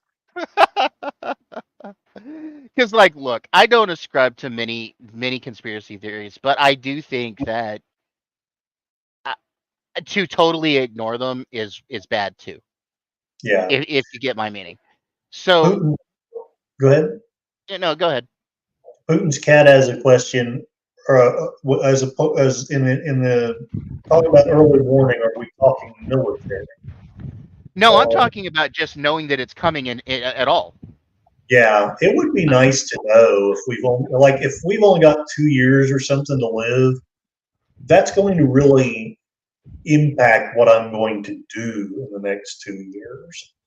And I realize that what I don't like, one of the things I don't like about the World Economic Forum, if I can speak freely here, I think that they are pedantic, arrogant sons of bitches who don't care two shits about the common man.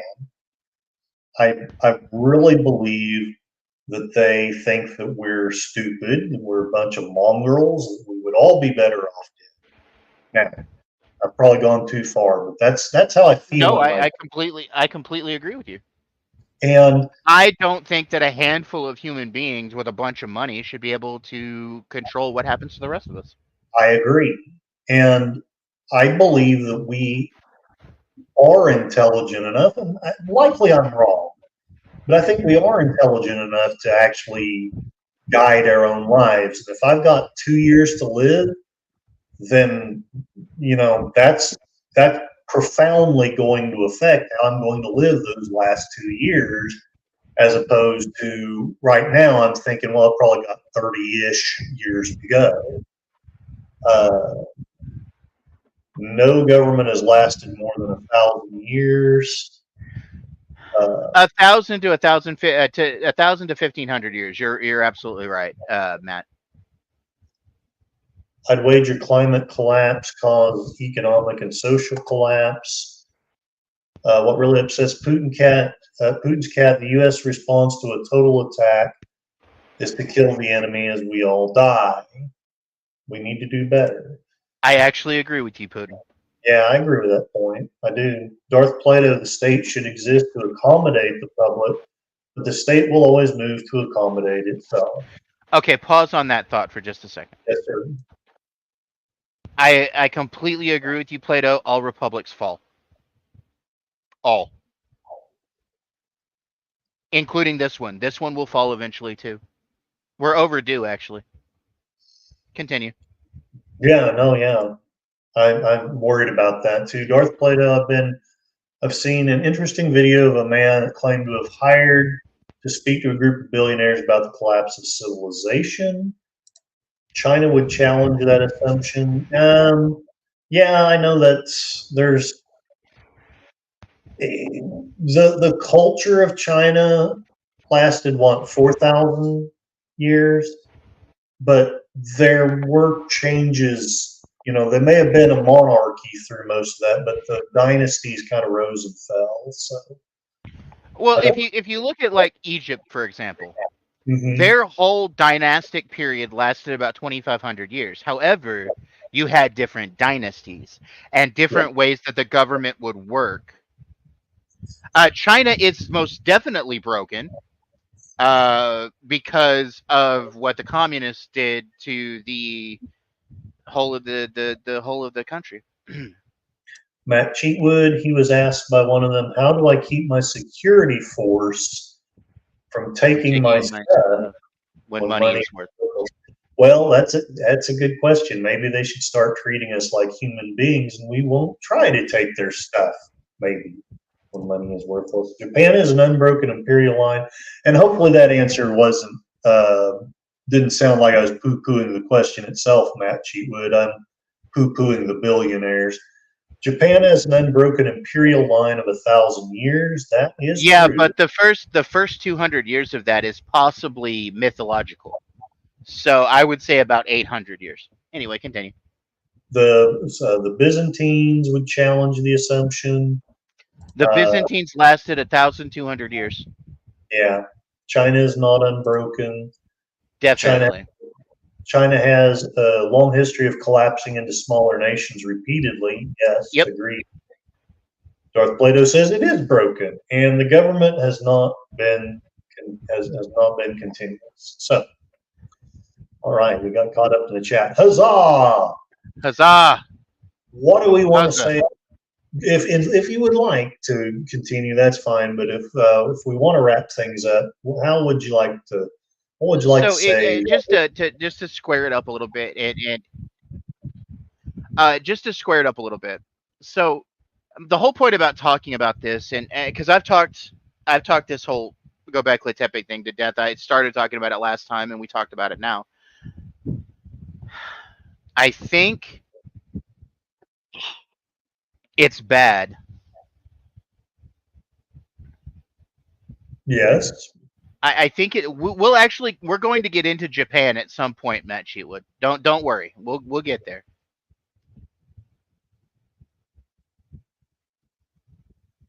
Yeah, you are exactly correct, Darth Plato. As a republic, we have been around for nearly 250 years now, I think. I think something like that. Yeah.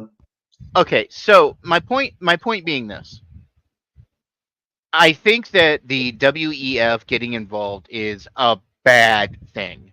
I think that it's going to hurt more than it helps. I also think, and I have said this, I have said it enough during this stream to beat it like a dead horse at this point. Those things belong to humanity as a whole. Yeah. Darth Plato, it's a good story. It's a good series. It's a horrible adaptation of the novel. I've read Shogun. Um,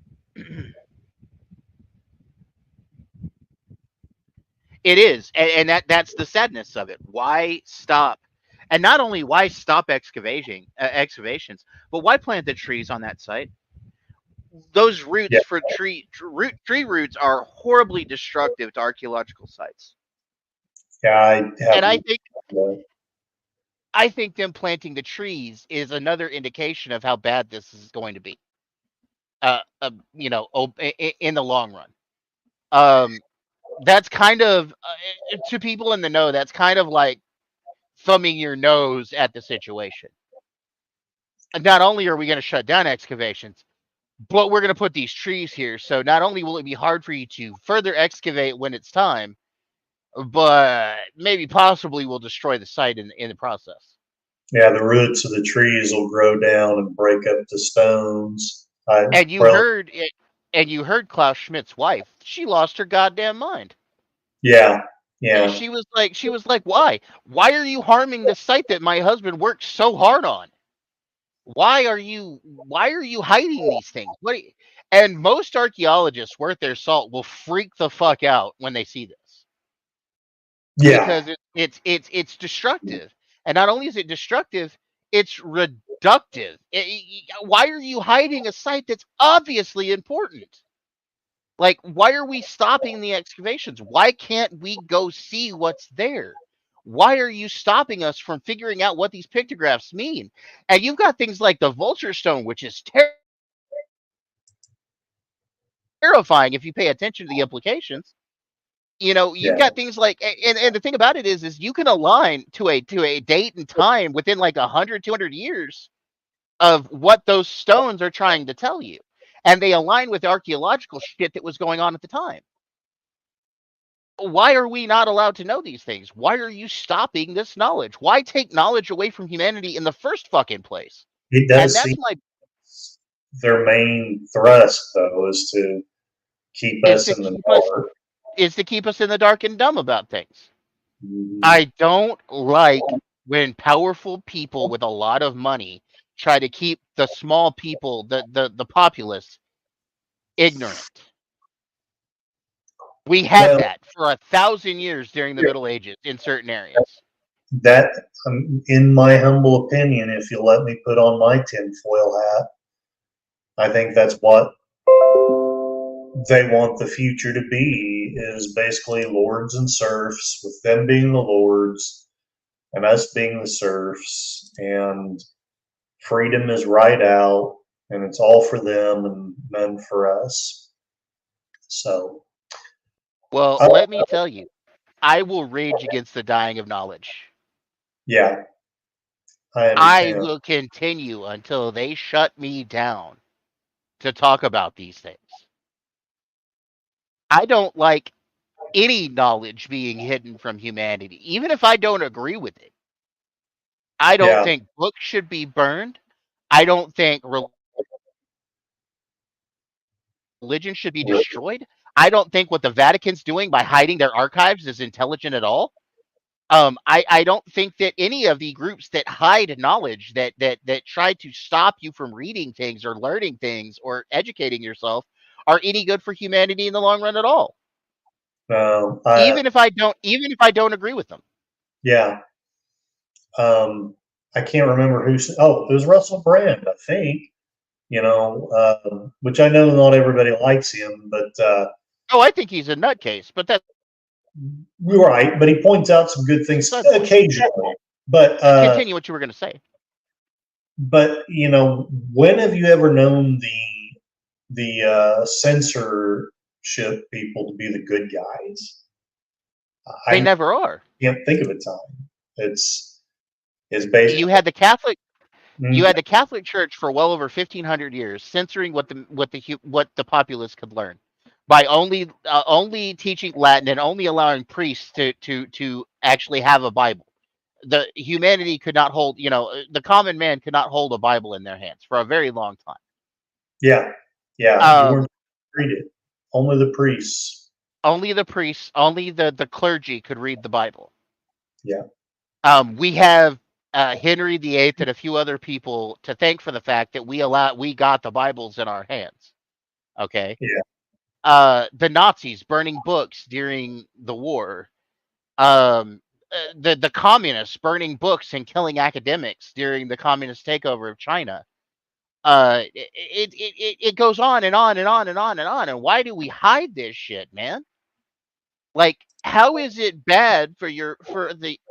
I guess for powerful men, it's bad because an educated populace is dangerous populace. I guess, but well, they think for themselves, and then they're less likely to just obey orders without questioning them. And we can just be told what to do and then go do it. That's their thinking, and you know that. I know. It's bad. It's bad, and it needs to stop. And I will die on that hill. I will die for this conviction. I do not like what these people are doing. And it's not just Turkey, it's Egypt. They did it in South America. They've done it in other places. And it's only when we get close to these somewhat ancient civilizations that you get shut down. Hell, they're trying to shut down the little Filipino guy, the little Filipino geologist and archaeologist that's trying to study Gudang Padang. They're trying to say, oh, he's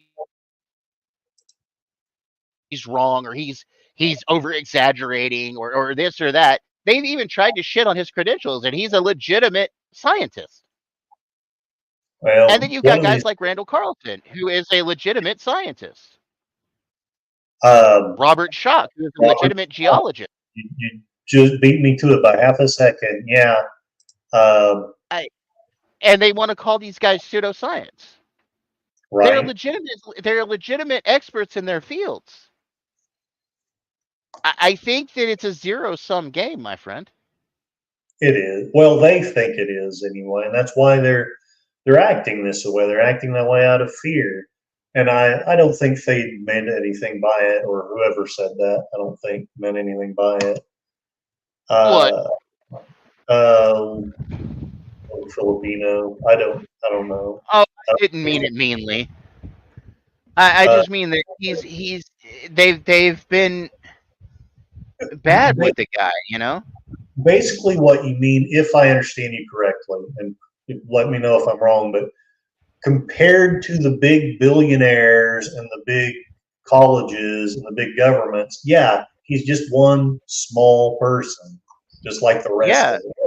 That's what And he that's meant. what I meant. That's what I meant by that. He's a small scientist that's trying to prove a point. That this place is obviously man-made, that it's obviously old. And they're shitting on his ideas of it. Like, that's wrong. Even if he's later proven to be wrong, well, that's just trial and error, man. Yeah, we ought to at least have the right to. I would have thought we would have evolved past the lords and serfs thing, but evidently we have not. Yeah, I don't think we're ever going to fully leave it as long as there's powerful men trying to take over what should be humanities. Yeah, well, I think you shared on Twitter that meme that I love it so much too. How does it go? As long when men's how does it go? Something about loving people more than power or something like that. Uh, Things won't change. I can't remember what you said, but it was really profound. Well, how do you want to wrap? What would you like to say to wrap this up? And then I'm going to do my own little catchphrase and run away. I would just say that, like, educate yourselves. Do what you can to learn things before they take the knowledge away from us. Yeah, agreed. I didn't want to believe. I didn't want to believe my dad when he told me this stuff years ago, 30 years ago or more, when he said that there's going to come a time where they start, like, taking away knowledge from people. I didn't want to believe him, but it's more than proven. Yeah, It's more than proven. agreed. And it hurts me. It hurts bad. All right. Well, I know I did it before, but that's true. Thank the people in the chat again. It seems like the better ones do that before they go. Thank you very much, Matt Cheatwood. You're always very supportive. Putin's cat as well. challenge our viewpoints, but you're very supportive. S. Jones, one of the most intelligent people I know. Thank you for coming on here. JPRPH1, thank you very much. Keep listening to that Rem Gill music. Thank you, Darth Plato. Love the Batgirl outfit. Moira Kitty, thank you for coming on here. I know you would have had lots of wonderful things to say about the World Economic Forum. And who have I missed anybody? It seems like that. Oh, Sashi, of course, the man from the future who has no idea what it's like to live in any kind of an oppressive society because his monarch cannot be criticized. And I think that was it. Thank you very much. Everybody. So. Thank you for being on here. Darth Ashur, I love that. That's awesome. And hopefully we will set up a time and talk. What would you like to talk about on our next go around? Let's plan on getting into ancient Sumeria and some of that, since like let's roll through the civilizations as they come. How about that? Oh, that sounds fantastic. I like that. Okay, so ancient Sumeria will be the next topic, and we can hash it out in the background. But of course, I am very gratified for everyone being here. JPRPH1 has given me a catchphrase. You are not going insane. You're going sane in a world that's gone mad. So, and one last thing, Matt Cheatwood says that we should do some politics. We may do that at some point, but our next one will be about Mesopotamia, Sumerians, the old civilizations that had writing. So, all right, I'm not going to do any music. Having some trouble sleeping tonight. I might go to the karaoke for a little bit. I don't think I'll sing very much because I'm going to go to bed. The Chronicle Pig has been hammering me hard lately, but I will go and sing a song or two. Yeah, I think I'm gonna go sing a song or two, and then I'm gonna jump out myself. All right. Well, take care, y'all. I'm just gonna go ahead and end the stream, and have a good evening. Good night, everybody. Good night.